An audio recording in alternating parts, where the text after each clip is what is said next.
Assalamualaikum warahmatullahi wabarakatuh. Apa kabar pemirsa Antv dimanapun berada? Kita berjumpa kembali dalam program Bincang Tokoh, sebuah program yang tentunya akan mengulas kisah-kisah inspiratif ataupun juga success story tokoh-tokoh dari berbagai daerah di Indonesia. Dan alhamdulillah pada kesempatan kali ini kita sudah bersama dengan salah satu tokoh yang luar biasa, yang saat ini menjabat sebagai Dirjen Bimbingan Masyarakat Islam Kementerian Agama. Ada Profesor Dr. Pil Kamarudin Amin. Apa kabar, Prof? Sehat? Alhamdulillah, baik, sehat. Siap. Terima kasih. Baik, dan Profesor ini merupakan salah satu tokoh pemirsa asal Sulawesi Selatan ya, Prof, ya? Lebih tepatnya Ya, dari Makassar. Nah, jadi kita akan berbincang lebih jauh mengenai soal bagaimana perjalanan beliau dari masa kecil sampai sekarang menduduki posisi sebagai Dirjen Bimas di Kementerian Agama Republik Indonesia. Baik, Prof, pertama-tama berbicara mengenai soal masa kecil. Apakah latar belakang keluarga Profesor sendiri merupakan keluarga pendidik atau mungkin lebih ke seperti apa? Karena kalau misalkan saya sempat baca, kayaknya Profesor lahirnya justru di Bontang begitu ya, di Kalimantan Timur. Apakah itu memang aslinya dari Sulawesi Selatan ataukah bagaimana begitu, Prof? Ya, jadi saya itu asli dari Sulawesi Selatan. Baik. Bugis asli pastinya ya. Kemudian orang tua saya hijrah ke Kalimantan. Baik. Kemudian di sana mereka mendirikan pesantren masyarakat. Jadi orang tua saya, kakek saya, ibu saya, semuanya adalah guru masyarakat. Mereka membimbing umat, mereka membina masyarakat di sana, ilmu agama khususnya. Iya.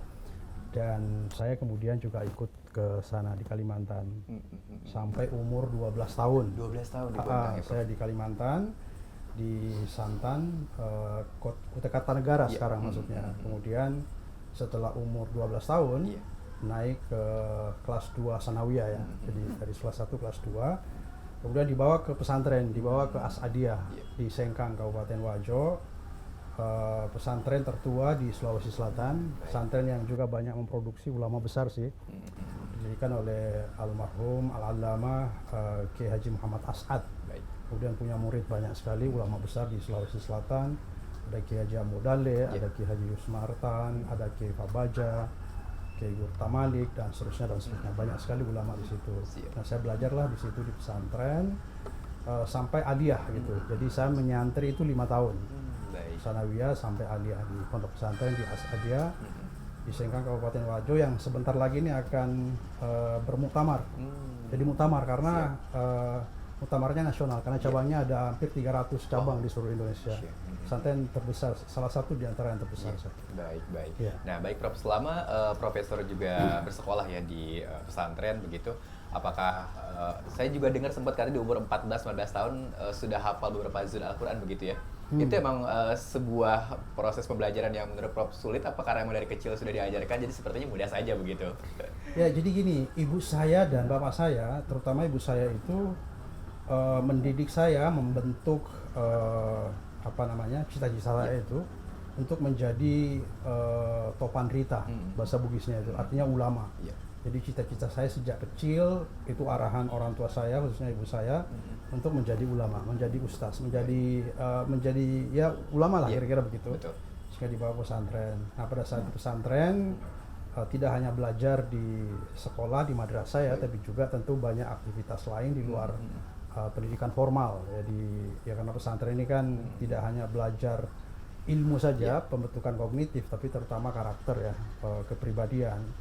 Dan di situ kita banyak sekali aktivitas, ya diantaranya ya menghafal Al-Quran. Tetapi menghafal Al-Quran ini bukan fokus saya sebenarnya. Saya tetap ke akademiknya karena waktu itu ibu saya bilang, kalau kamu ingin menjadi ulama, kamu harus menguasai bahasa Arab, ilmu nahwu ya, ilmu nahwu, ilmu sorof. Itu harus kamu kuasai karena itu adalah kunci, itu adalah alat untuk menggali ilmu-ilmu agama. Jadi waktu saya di pesantren, saya sangat tertarik untuk belajar ilmu-ilmu alat itu. Saya belajar kawaid, belajar nahwu sorof. Sorofnya insya Allah cukup dalam ya, tamat lah kira-kira begitu. Itu arahan orang tua saya waktu masih beliau mengajar saya secara langsung waktu masih di desa. Siap. Nah, ini yang menarik, Prof. Katanya dengar-dengar ketika Prof zaman sekolah juga nih ya, terutama masih remaja begitu, sempat menyukai seorang gadis katanya, Prof. Itu betul cerita itu? Iya, jadi saat kelas 3 aliyah ya, sudah mau tamat ya? Oh, sih, siap. sudah ya umur 18-19 tahun ya. ada santri yang datang dari Kalimantan, Siap. datang dari jauh, kebetulan satu kampung lah, kira-kira gitu kan, ada sama-sama dari Kalimantan. Iya. Beliau menjadi santri dan kebetulan masuk dalam bimbingan saya. Jadi saya waktu di pesantren di samping belajar juga membimbing anak-anak untuk menjadi penceramah, menjadi mubalik gitu kan, menjadi mubalik. Dan salah seorang diantaranya adalah gadis itu, wanita itu, yang sekarang jadi istri saya sebenarnya. Siap. Ya, Berarti emang cukup panjang ya Prof ya? Panjang. Cintanya luar biasa berarti. Menyukai dari Cukup zaman panjang. sekolah sampai sekarang bertahan berpuluh-puluh Ya, tahun. Baik, meskipun baik. tidak lama pertemuannya, jadi hanya ya sekitar 2-3 bulan saja. 2-3 bulan. Terus nanti pada saat kuliah berlanjut. Nah, itu nanti kita akan Sampai cerita pemirsa ya bagaimana Iya. proses pertemuan Profesor dengan sang istri yang dulu mantan pacar ya kurang lebihnya. Ya, gaya santri ala santri. Iya, baik. Nah, tapi Prof, ketika masih zaman-zaman Prof pesantren, terutama di Sanawiyah dan Ayah, ada kisah menarik mungkin yang Prof sampai ingat sampai sekarang. Kan biasanya ketika terutama saya juga kan, siapapun rata-rata ketika zaman sekolah ini, ada hal-hal yang katakanlah kenakalan-kenakalan remaja. Apakah di pesantren juga berlaku seperti itu, Prof? Mungkin pernah ngalamin juga nggak? Ya, jadi tidak ada yang begitu spesifik sih, karena pesantren saya itu pesantren tradisional ya, dan ya yang berkesan itu adalah antara tempat kita dengan asrama di mana kita mondok, di mana kita tinggal, dengan masjid di mana kita ngaji, belajar tafsir, belajar hadis, belajar akidah dan berbagai ilmu agama, itu cukup jauh tempatnya.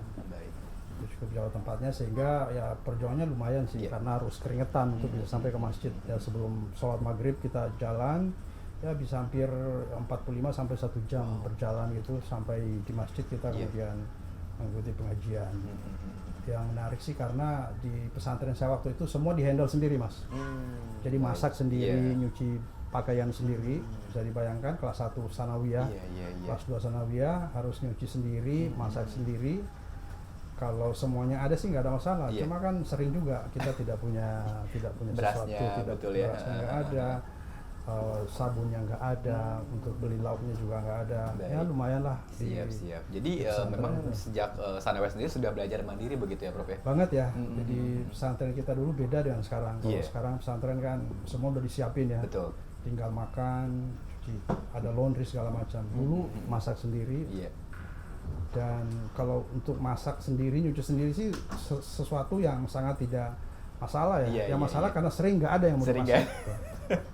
Baik, pernah mengalami katakanlah tanda kutip kelaparan nggak sih Prof pada saat nyantri dulu ketika yang nggak ada bahan makanan tadi? Kalau kelaparan sih hampir tiap malam ya.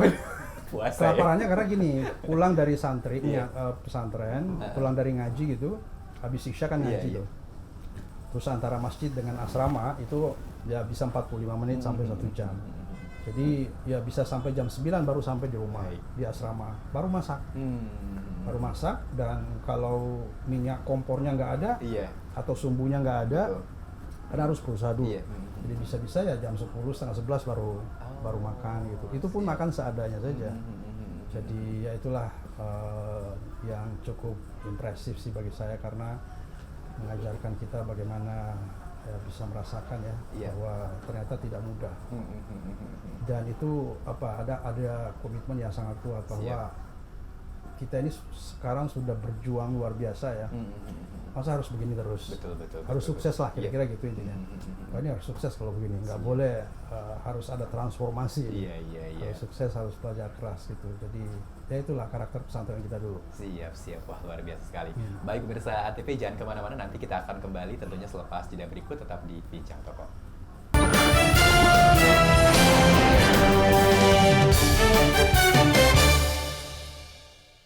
Baik pemirsa ANTV, kita kembali lagi di program Bincang Tokoh, masih bersama dengan Profesor Amiruddin. Tadi kita sudah bercerita tentang bagaimana masa kecil beliau ketika masih nyantri ya, zaman-zaman masa kecil baik itu di Kalimantan maupun juga tentunya di Wajo. Nah Prof, yang menarik setelah lulus SMA, Profesor juga ini langsung melanjutkan kuliah di Alauddin begitu ya? Di Universitas Alauddin. Itu mengambil jurusan apa Prof pada saat itu? Ya, jadi saya tamat aliyah itu ada kewajiban bagi setiap alumni, bagi setiap santri itu untuk mengabdi di cabang pondok pesantren itu. Sehingga saya kembali mengajar selama setahun di pesantren di tempat saya di Kalimantan. Di sana kita ngajar, jadi tamat aliyah ngajar di sanawiyah, ngajar di ibtidaiyah. Alhamdulillah saya memanfaatkan waktu itu cukup produktif ya, karena saya belajar bahasa Inggris. Di pesantren saya sebenarnya bahasa Inggris tidak begitu bagus. Betul. Waktu itu. Cuma begitu saya ke Kalimantan, oleh om saya disuruh ngajar bahasa Inggris. Padahal saya nggak bisa bahasa Inggris. Saya maksa 1 tahun full. Saya belajar intensif bahasa Inggris sendiri. Buku-buku saya beli, saya belajari betul-betul selama setahun itu untuk bisa mengajar. Dan alhamdulillah cukup produktif, karena begitu saya kembali kuliah, saya semester 1, saya waktu itu diminta untuk pidato dalam bahasa Inggris, dalam bahasa Arab. Saya bisa pidato bahasa Inggris, bahasa Arab waktu masuk kuliah semester 1 oleh senior-senior gitu yang mengikuti ospek waktu itu. Siapa yang bisa pidato bahasa Inggris, bahasa Arab gitu. Alhamdulillah waktu itu saya bisa. Ya tentu dengan standar mahasiswa lah. Iya. Baik, berarti kuliah di Aludin mengambil jurusan apa pada saat itu, Prof? Ya, karena ibu saya selalu terngiang dalam ingatan saya itu mengatakan kalau mau jadi ulama, mau jadi topan rita, harus menguasai ilmu alat. Bahasa Arabnya harus bagus. Baik. Saya masuklah jurusan sastra Arab. Tetapi yang saya syukuri karena di fakultas saya itu bahasa Arab, di situ berkumpul pakar-pakar bahasa Arab. Baik. Dari alumni Timur Tengah, dari Al-Azhar, dari Mesir ya, dari Saudi, dari Sudan, dan dari berbagai negara. Dan saya bertemu dengan orang yang keren lah, yang bagus ya, yang ahli betul. Dan yang paling menarik lagi yang saya syukuri, karena di jurusan sastra Arab itu pada saat itu baru pulang doktor-doktor dari Jakarta, sehingga mereka mengajar kita dan menggunakan buku turas standar. Misalnya gini, kita belajar usul fikih misalnya. Nah, kita langsung merujuk kepada kitab asli. Kita belajar kitab Al-Muwafaqat misalnya. Kita belajar hadis, ilmu hadis. Kita langsung bisa mentakhrij. Kita bisa melakukan verifikasi, validasi terhadap sebuah hadis. Kita masuk ke perpustakaan karena kita punya modal bahasa Arab tadi itu. Kita belajar tafsir, kita belajar pemikiran dalam Islam, kita belajar mistisisme dalam Islam. Saya mengambil jurusan sastra Arab. Jurusan sastra Arab ya, Prof ya. Karena cita-cita saya juga salah satu diantaranya, saya ingin belajar ke luar negeri. Dan untuk bisa belajar ke luar negeri, memang bahasa harus kuat. Betul. Baik. Nah, pada saat profesor di kampus juga selain tentunya bergulat dengan akademik, apakah juga ikut aktif organisasi begitu, Prof, di kampus? Saya aktif, ya. Saya aktif baik intra maupun ekstra ya. Kalau di ekstra saya aktif di pergerakan mahasiswa Islam Indonesia. Kalau di intra saya aktif di Senat. Cuma saya tidak sempat jadi ketua Senat. Jadi saya 2 kali ikut pemilihan ketua Senat, selalu gagal. Jadi dalam sejarah perjalanan hidup saya itu kalau pemilihan selalu kalah saya. Saya tidak punya bakat politik pokoknya. Baik. Jadi karena waktu pertama saya masih semester 3, terus saya dengan semester 7.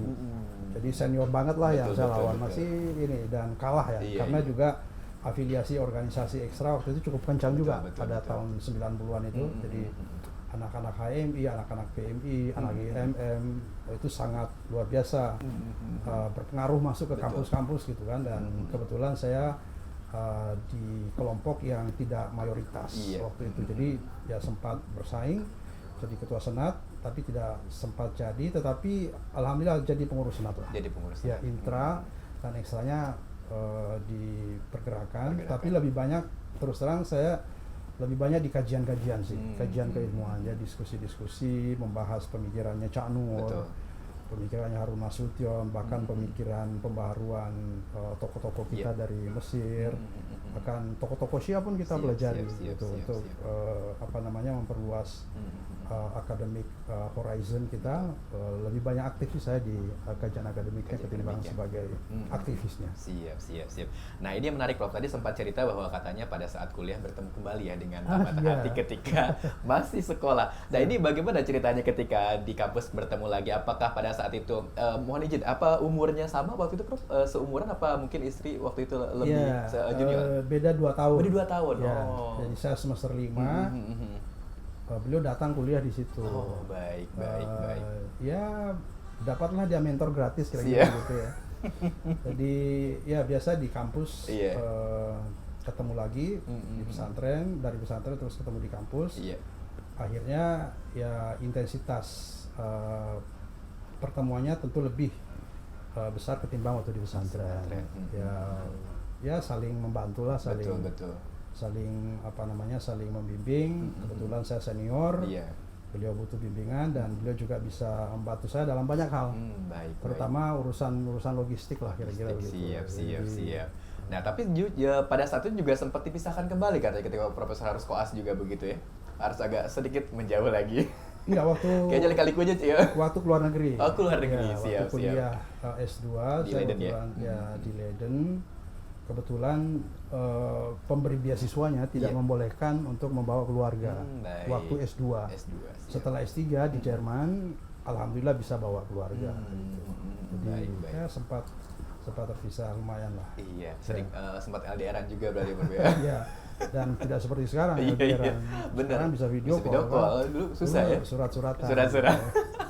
Nyampe berapa bulan pada saat itu? Kalah romantis. Iya, betul. Kalah romantis. Tapi nyampe berapa bulan, Dok?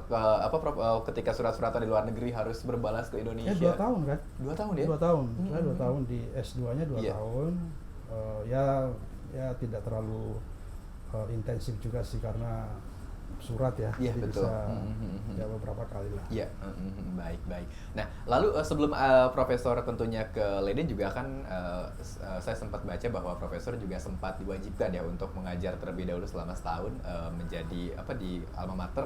Itu bagaimana ceritanya? Prof bisa sambil enggak sih, jadi mengajarnya pada saat tamat aliyah. Yang tadi itu ya, pulang lagi ke Bontang tadi. Setelah kuliah ada persiapan luar negeri, CADOS namanya. Jadi calon dosen, ada program pembibitan yang dilaksanakan oleh Kementerian Agama. Itu program keren banget, Mas. Jadi program itu mengumpulkan alumni terbaik seluruh Indonesia. Ya, jadi direkrut dengan kompetisi yang sangat ketat sekali dan sangat objektif ya, mengumpulkan mereka-mereka yang berprestasi. Untuk dikirim ke luar negeri. Ada yang dikirim ke Timur Tengah, ada yang dikirim ke Barat. Nah, saya karena alumni sastra Arab, tadinya saya dipersiapkan untuk dikirim ke Timur Tengah, ke Mesir atau ke Saudi. Dan saya siap untuk itu. Saya juga ingin sesungguhnya. Belajarlah kita bahasa Arab lagi. Bahasa Arab kita dites dan alhamdulillah lulus. Disuruh menghafal Quran lagi. Saya sempat hafal sampai 8 juz. Sebagai persyaratan untuk bisa berangkat ke Saudi waktu itu. Tapi ternyata karena persoalan administrasi, ternyata tidak ada penyesuaian ijazah S1 kita untuk bisa diterima di Al-Azhar, sehingga nggak bisa berangkat. Akhirnya saya banting setir, mempersiapkan diri untuk ke Barat. Dan alhamdulillah saya diterima di Belanda, di Eropa lah. Karena punya bahasa Inggris tadi itu. Siap. Berarti itu di Eropa 2 tahun ya, Prof ya? Di Leiden S2-nya 2 tahun, lalu akhirnya S3 di Jerman juga? S3-nya di Jerman. Itu juga sama prosesnya, pulang lagi Indonesia dulu atau bagaimana? Iya, setelah selesai S2 di Belanda, pulang ke Indonesia untuk cari beasiswa lagi, untuk mendaftar lagi. Pulang dari Belanda, cari beasiswa nih. Kebetulan ada Jerman ya. Saya sudah well informed lah tentang beasiswa di Jerman sebelum pulang dari Belanda waktu itu. Di Belanda saya sudah berkenalan dengan banyak guru besar ya, banyak profesor dari berbagai negara lah. Ada dari Jerman, ada dari Prancis, dari Amerika juga. Kira-kira untuk mengantisipasi ketika nanti berkompetisi untuk mendapatkan beasiswa. Betul. Nah, saya kebetulan background akademik yang saya tekuni di Belanda itu ada ahlinya di Jerman. Kebetulan itu ahli banget. Baik. Sangat ahli, one of the best di bidang itu gitu. Nah, saya sempat berkenalan, sempat minta rekomendasi segala macam, pulang ke Indonesia. Cari beasiswa, ada buka beasiswa dari DAAD, jadi beasiswa dari pemerintah Jerman. Nah, saya dapat beasiswa dari pemerintah Jerman. Siap. Nah, pada saat Profesor mengambil S2 dan S3 itu kan berbeda dengan jurusan S1 dong, karena di sana mungkin nggak sastra Arab gitu. Ini ngambil jurusan apa, Prof, waktu itu? S2, S3 sebenarnya studi Islam sih. Studi Islam ya? Studi Islam, karena tradisi kesarjanaan Islam di Barat itu sesungguhnya sudah sangat lama dan sangat mapan sekali. Ya kita tahu lah seperti Cak Nur, itu kan dari Amerika, ada Pak Alwi Shihab, ada Pak Azumardi, ada Pak Komarudin Hidayat, dan banyak lagi lah di Barat. Nah, khususnya di Jerman dan juga di Belanda, perguruan tinggi yang memiliki tradisi studi keislaman yang sudah sangat mapan sekali, bahkan orientalis raksasa ya, orientalis besar itu lahir dari situ. Alhamdulillah saya bersyukur karena bisa berkenalan dengan sejumlah orientalis besar ya, khususnya di bidang yang saya geluti gitu. luar biasa sekali. Baik pemirsa Antv, jangan kemana-mana, tentunya nanti kita akan kembali selepas jeda berikut, masih bersama dengan Profesor, tetap di Bincang Tokoh.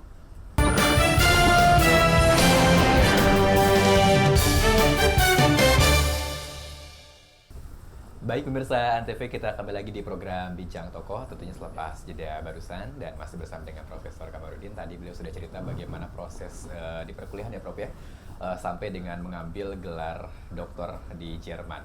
Nah, tentunya dalam durasi Profesor untuk mengajar S3 itu kan bisa dikatakan nggak begitu jauh ya Prof ya, 2 tahun, 2 tahun, 2 tahun. Nah, apa yang Profesor kejar pada saat itu? Apakah memang ingin pendidikan akademik atau mungkin ada hal lain begitu Prof? Waktu di Jerman? Iya betul. Ya, saya kan dosen ya. Betul. Dosen itu kalau nggak doktor, nggak berkualifikasi S3, itu rasanya akan marginalize, akan terpinggirkan secara alamiah ya, karena ya dosen itu harus meneliti, harus punya wawasan luas, harus punya ya minimal S3 lah. Dan kebetulan ya saya kira pendidikan luar negeri untuk waktu itu termasuk ya prestisius lah, karena ya belajar di luar negeri juga tampaknya waktu itu kesempatan tidak banyak. Ya beda alhamdulillah dengan sekarang itu, anak-anak kita mau belajar di luar negeri di mana saja itu ada fasilitas itu. Kalau dulu tuh sangat luar biasa sulitnya, highly kompetitif banget ya, nggak mudah mendapatkan beasiswa. Alhamdulillah mendapat kesempatan untuk belajar S3 di Jerman, bagi saya sesuatu yang sangat saya syukuri, saya juga sangat berbangga dan senang sekali alhamdulillah. Nah, sehingga ketika belajar di Jerman saya betul-betul fokus belajar, ada waktu untuk bekerja yang biasa kalau di luar negeri itu di antara godaan teman-teman mahasiswa itu adalah bekerja.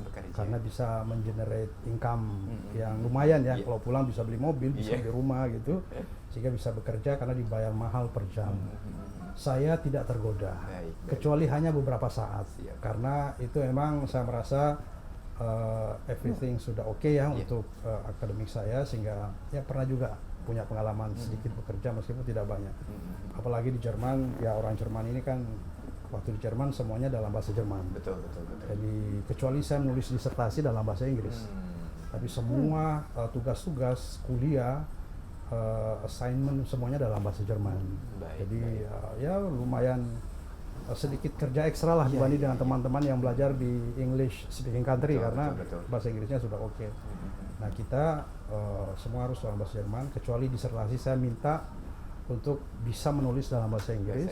Dan saya adalah orang yang pertama yang diberi izin untuk bisa menulis selain bahasa Jerman di jurusan itu.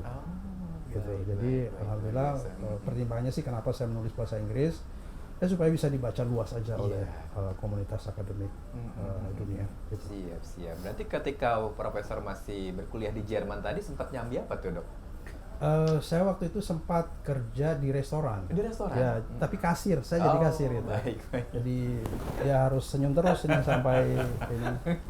Ya 2 jam sehari, tapi hanya pada musim libur saja. Baik. Dan itu kalau nggak salah ya 3 bulan. Dan hanya itu saja. Jadi siap. Tapi mau cukup lumayan ya Prof ya? Ya lumayan karena ya untuk mahasiswa 1 jam 15 euro kan. Baik. 15 euro sejam. Jadi ya dalam 1 bulan ya bisa dapat ya 5 jutaan lah. 5 jutaan gitu. Padahal pada saat itu ya. Dan itu sesuatu banget ya. Betul. Untuk beasiswa kita mahasiswa kan pas-pasan. Betul. Jadi ya bisa ajak keluarga jalan-jalan ke Paris, seliburan lah ya, dengan kerja sebentar saya bisa ngajak. Tapi itu saya nggak, sekali lagi godaan itu besar karena kesempatan untuk bekerja sangat terbuka luas. Tapi sayang rasanya kalau ke Jerman masa untuk cari duit ya, cari kerja gitu sayang. Nah, di perpustakaan tugas-tugas sangat banyak sekali. Jadi bukan hanya tidak tergoda, tapi memang sangat berat kalau mau kerja karena tugasnya sangat berat. Siap. Nah, baik Prof, ketika Profesor pulang ke Indonesia tepatnya tahun 2005 juga kan Profesor ini sempat menjabat sebagai Ketua Komisi Hubungan Internasional ya dari MUI Sulawesi Selatan, dan juga seringkali ke luar negeri tentunya untuk menjadi seorang speaker pembicara. Nah, apa yang Profesor kampanyekan pada saat itu Prof? Lebih sering. Ya, jadi gini, pada saat saya selesai S3 di Jerman, itu saya mengundang rektor saya datang. saya carikan beasiswa. Alhamdulillah DAD memfasilitasi rektor saya datang ke Jerman waktu saya selesai. Nah, waktu itu sebenarnya saya ditawari sebuah proyek untuk mengajar dan meneliti di sebuah kota di Jerman bersama dengan profesor saya. Profesor saya itu namanya Harald Motzki, mendapatkan grant besar untuk membuat sebuah melaksanakan sebuah proyek penulisan sejarah Nabi. Dan saya diminta menjadi bagian dari proyek itu. Tetapi waktu itu rektor saya datang dan bilang, apa Anda nggak capek di Eropa sudah 7 tahun, kembalilah ke Indonesia bantu saya gitu kan. I will think of you, dia bilang gitu. Ya saya merasa dijanji lah kira-kira begitu, dikasih harapan lah oleh rektor saya. Rektor saya juga sangat dynamic, orangnya sangat keren juga, Prof. Azhar Arsyad namanya. Akhirnya saya memutuskan untuk pulang ke Indonesia, tidak mengikuti proyek penelitian dan mengajar di Basel namanya, di sebuah kota antara Jerman dan Swiss itu. Saya tidak ikut itu dan saya kembali ke Indonesia. Begitu kembali ke Indonesia, betul sekali bahwa Prof. Azhar ini rektor saya waktu itu langsung meng-assign saya sebagai pertama staf ahli dia, hubungan luar negeri lah kira-kira gitu. Jadi saya diangkat jadi staf ahli, ya tugasnya ya harus create sendiri apa nih yang mau dikerja apa gitu, sarannya apa ke rektor. Nah, waktu itu kebetulan saya di-challenge oleh beliau untuk mengusulkan pembangunan kampus melalui Islamic Development Bank. Jadi saya dikasih tugas oleh Pak Rektor, Kamar, Anda baru pulang, Anda masih fresh, Anda nggak usah mikirin macam-macam ya, nggak usah pikirin jabatan, nggak usah apa, ini tugas Anda coba cari bagaimana mendatangkan project IDB di Indonesia, di kampus, Anda kerjain sendiri proposalnya dan seterusnya gitu. Itulah yang saya kerja selama tahun pertama itu. Buat proposalnya, presentasi ke sana kemari, ke Bappenas, ke Keuangan, sampai saya ke IDB ke Jeddah untuk mempresentasikan pembangunan kampus di Alauddin itu. Nah, kemudian aktif di MUI juga sebagai Ketua Komisi Hubungan Internasional, aktif di NU juga waktu itu, saya di NU Provinsi sebagai Katib ya, Katib Syuriah sih di Makassar. Ya aktif lah di masyarakat juga. Siap. Meskipun tugas di kampus tentu lebih banyak. Dan setelah itu kemudian saya diangkat oleh Senat menjadi wakil rektor, pembantu rektor istilahnya waktu itu. Siap. Pada tahun 2007, jadi 2 tahun setelah pulang dari Jerman, saya langsung jadi pejabat di kampus, kira-kira sebagai batu rektor lah waktu itu. Baik. Berarti ketika pulang di luar negeri pun tetap mengabdi ke kampus begitu ya, Prof ya? Iya, karena dosen, memang saya sudah PNS. Siap. Jadi harus kembali ke kampus untuk mengajar gitu. Siap. Nah, baik pemirsa ANTV, jangan kemana-mana, tentunya kita akan masih melanjutkan perbincangan menarik kita bersama dengan Profesor Kamarudin. Jadi kita akan kembali tentunya selepas jeda berikut, tetap di Bincang Tokoh.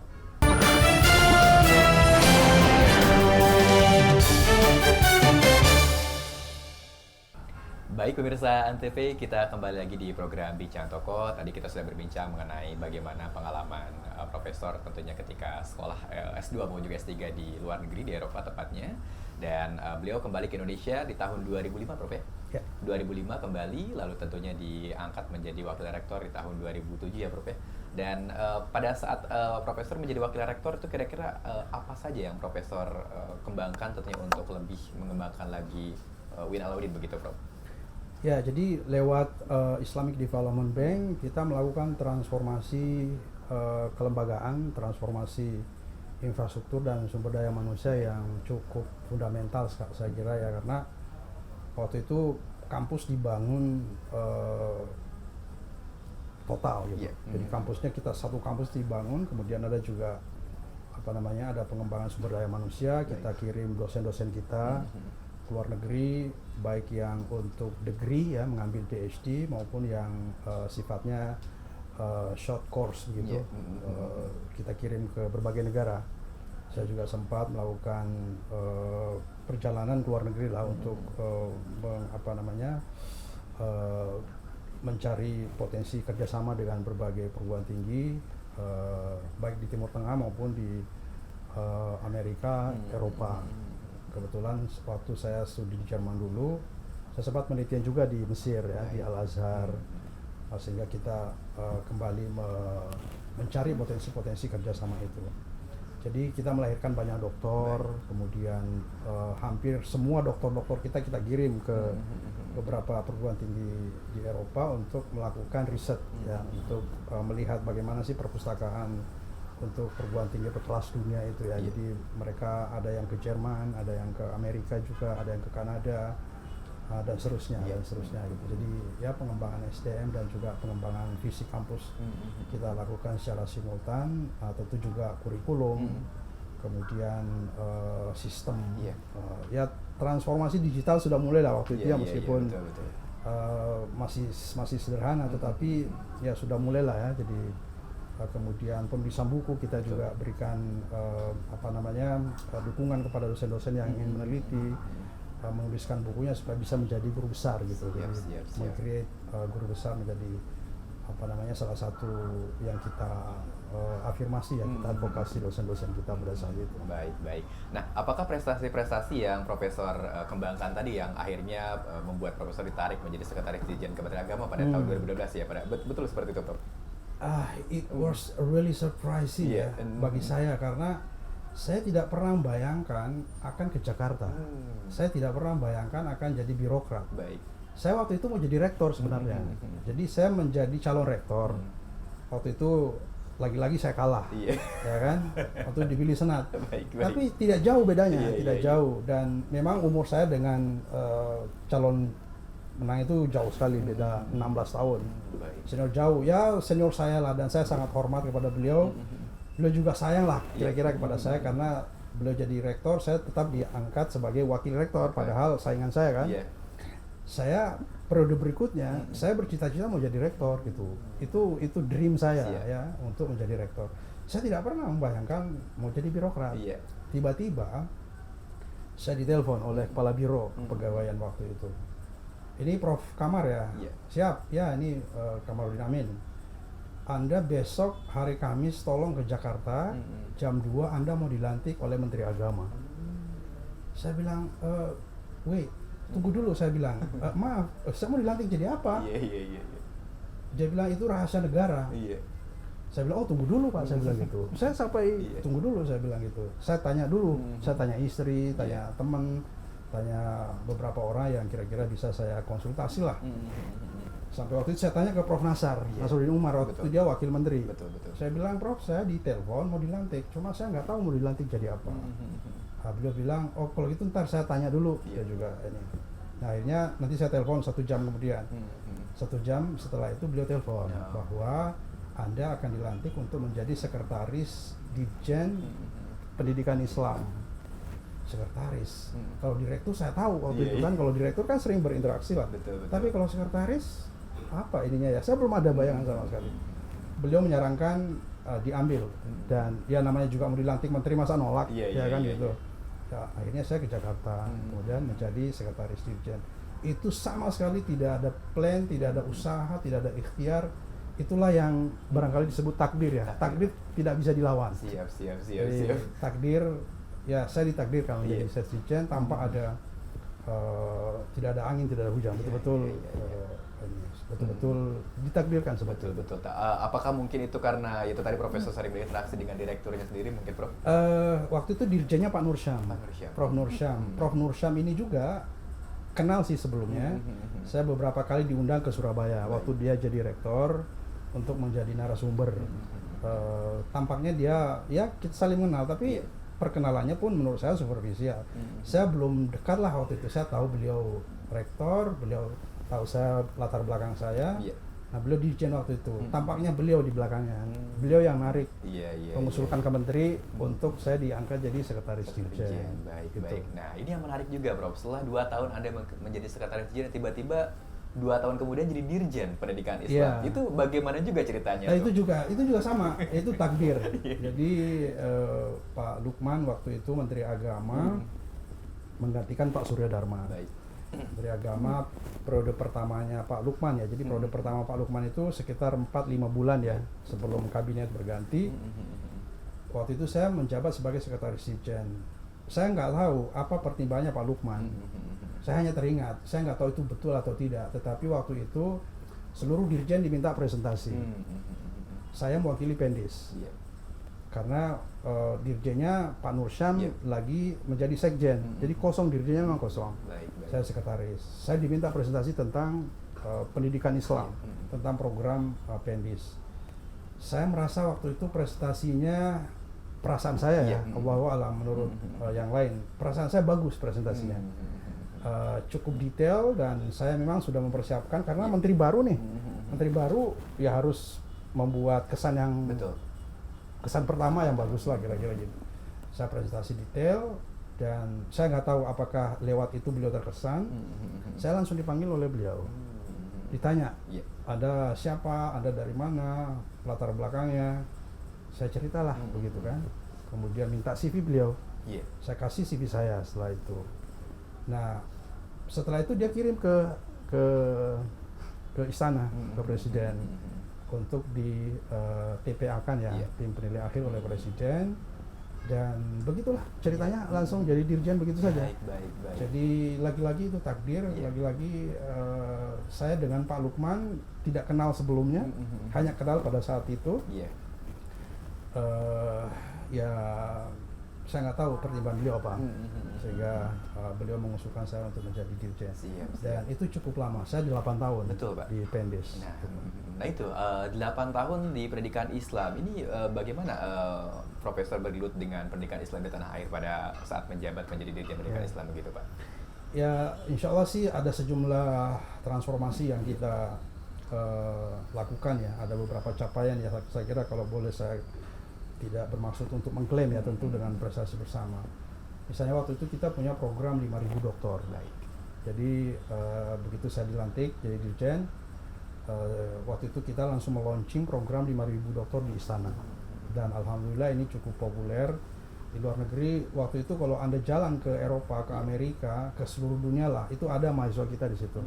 Yang kita kirim dari beasiswa Kementerian Agama. Yang sebelumnya kalau Anda mencari orang Kementerian Agama yang ambil S3 di Eropa, di Amerika, bisa dihitung jari Mas. Mungkin nggak sampai 10 lah. Susah nyarinya yang sekolah di luar negeri S3 itu. Di zaman dulu, termasuk di zaman saya ya hanya ada 3 orang di Jerman, ada beberapa di Amerika, ya nggak banyak lah, bisa dihitung jari di seluruh Indonesia. Nah, waktu itu karena program itu alhamdulillah ratusan calon doktor kita di seluruh dunia. Saya kerjasama waktu itu dengan hampir seluruh perguruan tinggi terkemuka di Eropa dan di Amerika, bahkan Timur Tengah. Di Saudi saya kerjasama dengan 3 perguruan tinggi juga. Di Eropa banyak, di Kanada juga banyak. Kita kerjasama untuk mengirimkan dosen-dosen kita untuk mengambil program S3. Saya sampai sekarang kalau mereka yang dulu kita kirim, mereka selesai, banyak yang WA ke saya. Baik. Alhamdulillah, terima kasih Prof, berkat program itu saya sudah doktor di Kanada misalnya atau di Perancis. Aduh, saya terharu, saya emosional sekali. Saya merasa senang sekali bisa membuat nasib mereka berubah karena punya kesempatan yang sangat mahal bisa belajar di luar negeri. Itu di perguruan tinggi ya, di perguruan tinggi. Kemudian kita juga melakukan transformasi kelembagaan dari IAIN menjadi UIN, dari STAIN menjadi IAIN. Kemudian di pesantren juga kita punya, alhamdulillah kita punya Ma'had Ali Mas. Ma'had Ali itu perguruan tinggi di pesantren. Kalau dulu Ma'had Ali itu tidak diakui, jadi programnya non formal. Alumni-alumninya itu tidak bisa jadi PNS, tidak bisa bekerja karena ijazahnya tidak diakui. Nah, pada saat itu kemudian kita membuat Ma'had Ali formal, tentu atas arahan menteri lah waktu itu ya, Pak Lukman. Bersama kita dengan seluruh teman-teman kita mendirikan Ma'had Ali di berbagai pesantren-pesantren besar untuk mencetak ulama-ulama begitu. Jadi misalnya ada Ma'had Ali di pesantren Tebu Ireng misalnya untuk mengkaji tentang hadis. Ada Ma'had Ali di Situbondo misalnya tentang usul fikih. Jadi satu-satu saja. Jadi betul-betul spesifik dan men-create ulama yang betul-betul ahli di bidangnya gitu. Jadi mencetak ulama dan itu formal, artinya ijazahnya itu bisa digunakan untuk misalnya lanjut S2 kalau mau S2 atau bisa mendaftar jadi PNS.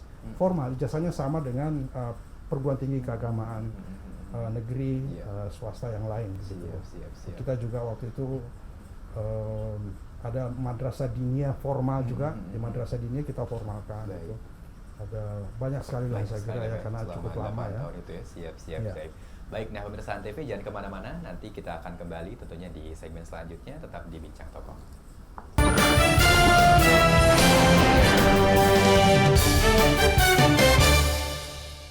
Baik pemirsa TV, kita kembali lagi di program Bincang Toko dan sekarang kita masuk ke segmen akhir di mana tentunya masih banyak perbincangan menarik yang ingin saya tanyakan karena pengalaman Profesor yang luar biasa sekali ya terutama di bidang pendidikan Islam. Nah, Prof, setelah bertahun-tahun kurang lebih 8 tahun menjadi Dirjen Pendidikan Islam, lalu Anda kemudian ditarik ya kan menjadi Dirjen Bimbingan Masyarakat Islam. Nah, ini bagaimana prosesnya pada saat itu, Prof? Ya, ya jadi karena sudah cukup lama di pendidikan, akhirnya Pak Menteri waktu itu Pak Fahru Rozi, Jenderal Fahru Rozi meminta saya untuk ke Bimas Islam.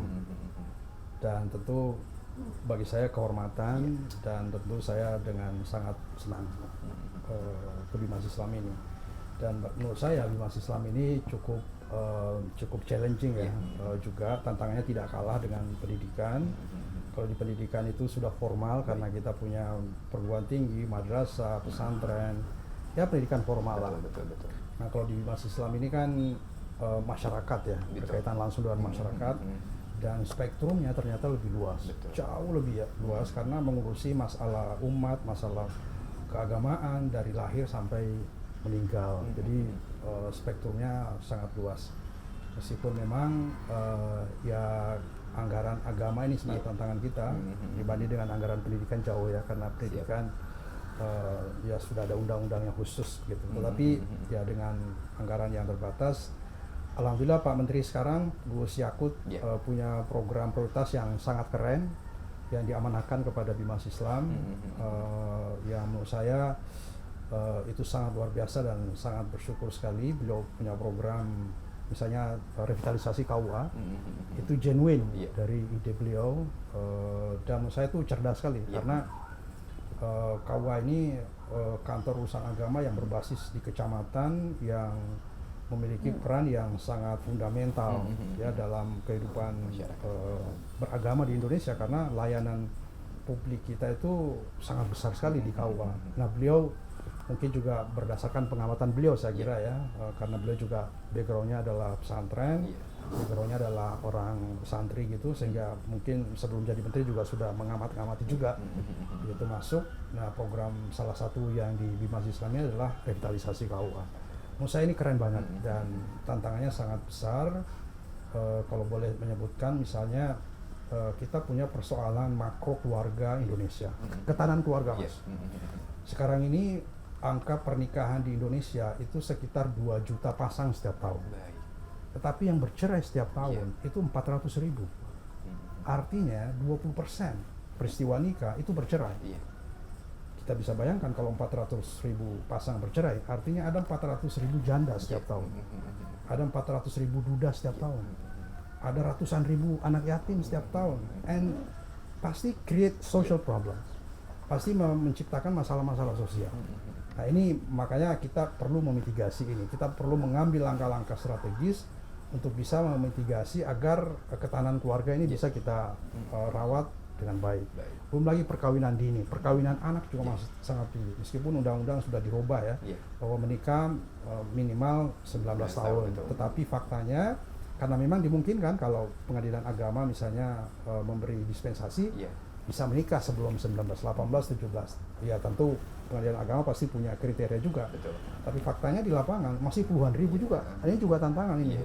Nah, sehingga kita perlu Kementerian Agama Bimas Islam khususnya, kita punya Direktorat KUA dan Keluarga Sakinah memiliki sejumlah program untuk berkontribusi memitigasi, meminimalisir masalah-masalah keluarga yang sangat fundamental ini. Baik, nah tentunya berbicara mengenai soal tantangan tadi Prof yang dibicarakan ini kan sebentar lagi kita akan menghadapi Pilpres begitu ya, dan biasanya ketika Pilpres itu banyak masyarakat yang terpecah-pecah itu bagaimana mitigasi Profesor sendiri terhadap 2 tahun ke depan gitu Prof? Ya ini juga concern Gus Menteri ya, yang sangat serius. Agama ini tidak boleh dieksploitasi, tidak boleh dikapitalisasi menjadi instrumen yang menciptakan disharmoni sosial. Agama harus berfungsi instrumental untuk menciptakan kedamaian, kesejukan, harmoni di tengah masyarakat. Sehingga untuk sekarang ini instrumennya yang kita sepakati atau yang kita anggap sebagai sarana ya untuk bisa menciptakan Indonesia yang damai, yang toleran, yang sejuk ini adalah program moderasi beragama. Jadi moderasi beragama ini adalah menjadi program pemerintah Jokowi Ma'ruf yang sudah masuk dalam RPJMN. Nah, Kementerian Agama sebagai leading sektornya, Bimas Islam bersama dengan Direktorat Jenderal yang lain atas arahan Gus Menteri tentunya, kita melakukan sejumlah langkah-langkah program aktivitas untuk menciptakan Indonesia yang damai, yang toleran ini. Misalnya kita punya program tentang dai, ya, penceramah. Penceramah kita tingkatkan kapasitasnya agar mereka memiliki wawasan keagamaan yang wasatiyah, yang moderat, juga punya wawasan kebangsaan. Gus Menteri kemarin meluncing program yang kita sebut sebagai Majelis Dai Kebangsaan. Kita buat platform di digital, aplikasi ustaz kita agar masyarakat bisa mencari penceramah yang moderat, ya, yang memiliki paham keagamaan yang wasatiyah. Kemudian banyak lagi program-program moderasi beragama. Hampir semua program di Bimas Islam ini itu kita kaitkan dengan moderasi beragama. Di KUA, di Penais, di Urais, juga sama, di kemasjidan juga sama, Mas. Masjid ini tempat yang sangat strategis, tempat yang sangat diperebutkan juga. Anda bisa bayangkan, umat Islam Indonesia 200 juta lebih, katakanlah 220 juta. Kalau 50% mereka laki-laki, artinya 50% dewasa sholat Jumat di masjid. Artinya ada sekitar 100 masjid, 100 juta umat yang melaksanakan sholat Jumat di masjid. Jadi kualitas khutbah itu penting. Ya, kualitas khutbah yang menyejukkan itu penting menjadi perhatian kita.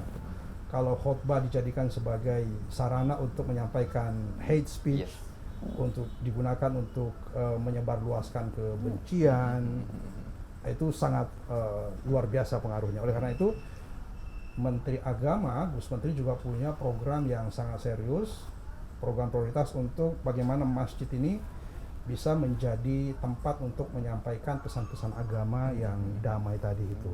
Jadi saya kira apalagi menjelang tahun politik, tentu kita harus bersama-sama berkontribusi menjaga, merawat keindonesiaan kita bersama-sama. Siap.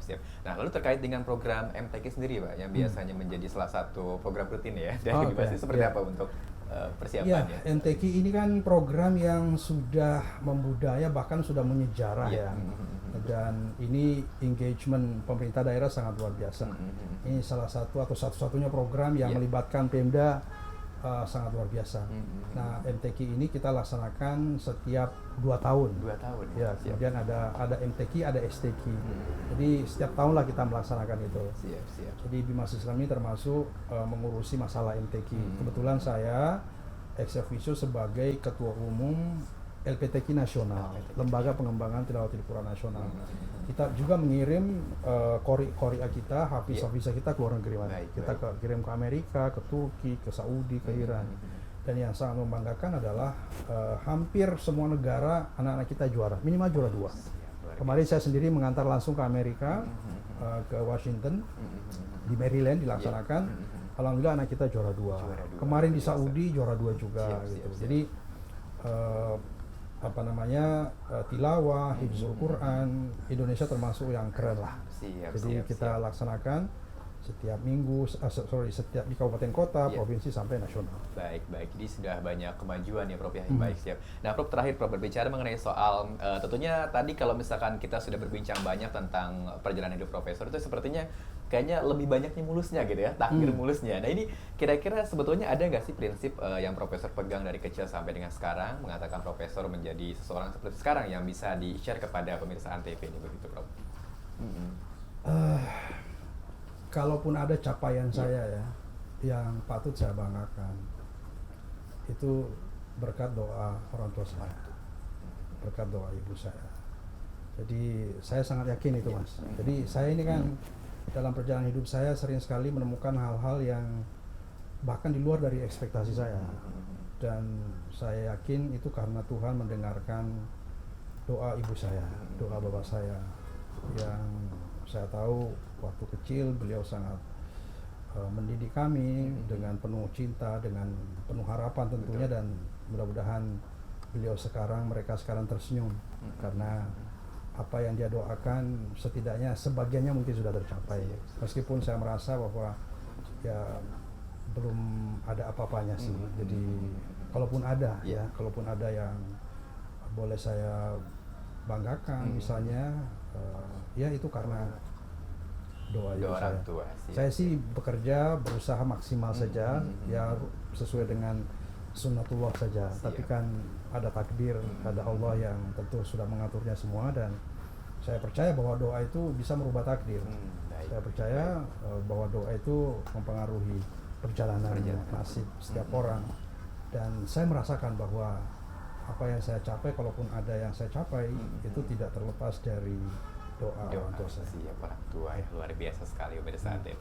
Baik, nah itu dia pemirsa Antv, perbincangan luar biasa kita bersama dengan Profesor Kamarudin Amin, sekali lagi yang merupakan seorang Dirjen Bimas Kementerian Agama Republik Indonesia, di mana tadi sudah banyak bercerita tentang bagaimana perjalanan hidupnya, dan juga semoga kisah-kisah inspiratif beliau bisa menjadi motivasi buat kita tentunya untuk berbuat sesuatu yang lebih ya Prof ya, begitu. Dan untuk Profesor juga terima kasih banyak Prof sudah menjadi bintang tamu kita pada kesempatan kali ini. Untuk pemirsa Antv, jangan lupa saksikan terus program Bincang Tokoh tentunya hanya di Antv. Dan kami berdua undur pamit. Selamat sore, wassalamualaikum warahmatullahi wabarakatuh.